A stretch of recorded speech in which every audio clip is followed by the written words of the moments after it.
Bonjour, je m'appelle Victor Sherman, je suis ingénieur en informatique, diplômé de CECI-Lavet. Je suis actuellement en poste en tant que développeur logiciel pour la société UpCollab qui est située à Toulouse.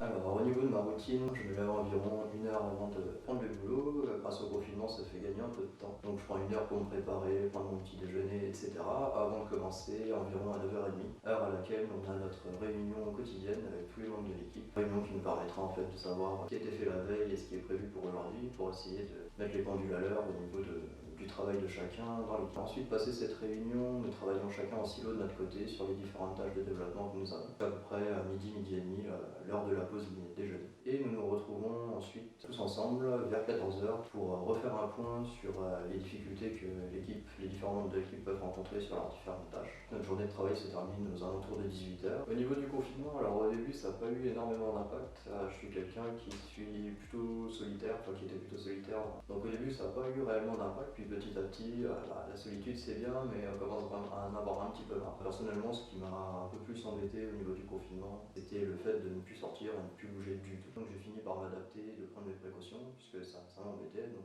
c'est passé tout simplement par l'achat d'un bureau qui me permet de travailler soit debout, soit assis.